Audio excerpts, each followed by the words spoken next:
What's up, guys? It's Grindzilla86, and today I wanted to switch it up a little bit and talk about some really deep shit, some really deep thoughts, something else besides the game.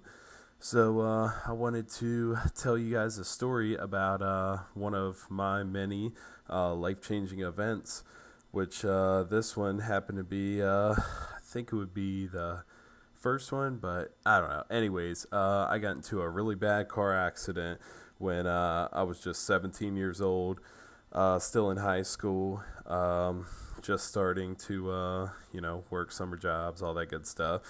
But so I got this job at it was a small little landscaping outfitter in the small town Salisbury. So I got this job. I became friends with this guy Rob. Me and Rob are actually still good friends. We worked later on, but so one night I was out with him with one of his buddies. This guy's name is Steven. We'll just call him Steven. But anyway, Steven's a little douchebag. But besides that, so we're up all night drinking and getting it in. We had like 3 different bottles. I pass out. They wake me up. It's like probably like 7 or 8 in the morning, and I didn't know that they had stayed up all night drinking. So I just went with the flow, got in the car, and so as soon as we get riding down the road, Steven's just driving like a freaking maniac, like going like 90 down a really windy, twisty road. And so I knew something really bad was going to happen. So I just, said a little prayer, buckled my seatbelt, and braced for the worst. And we ended up striking, I think it was like a 2000 Chevy Impala at about 80 or 90 miles an hour, and then hitting a row of trees. And yeah, it was pretty freaking brutal. It was about like taking a punch to the face from Mike Tyson in his prime.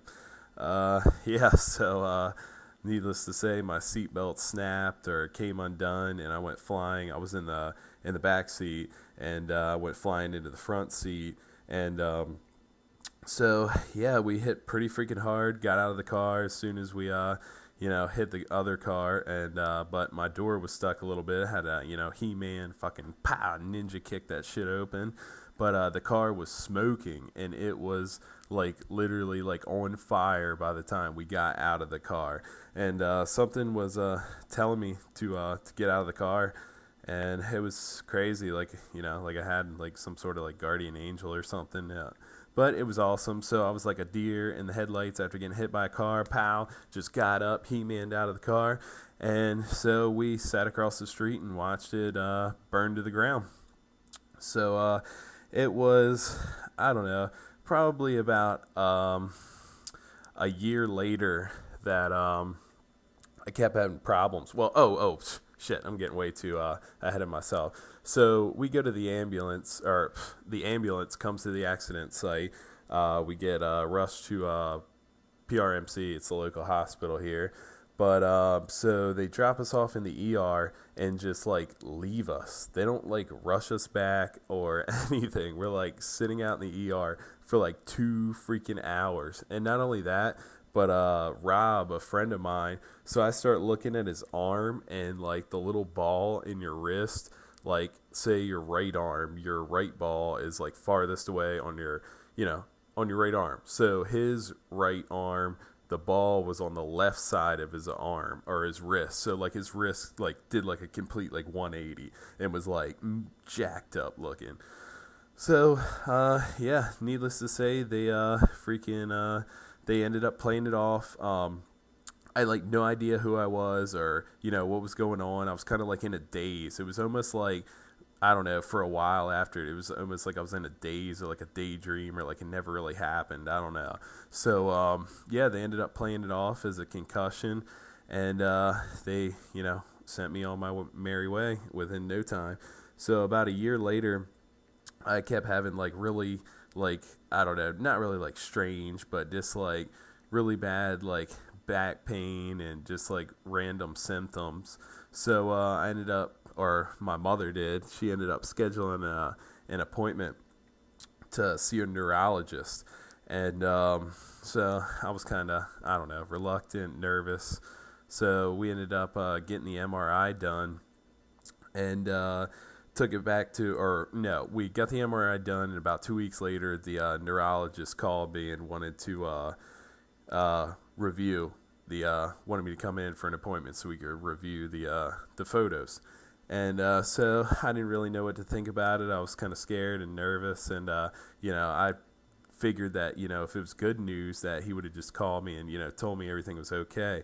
And as soon as he walked in the room, he held up a picture of an X-ray photo, and it was a picture of my head, and he said that I had a KRE1 brain malformation, which was caused from the impact that my brain had or that I'd hit the front seat so hard, I guess, that my brain had swelled and like pushed my brain stem down, and that's why I was having so many nervous system issues, like back pains, like all that kind of stuff. So so he ended up telling me that I needed to have this procedure done, and that I needed to have it done as soon as possible, because if I took any kind of impact like that, or that that type of thing, that I could potentially be paralyzed.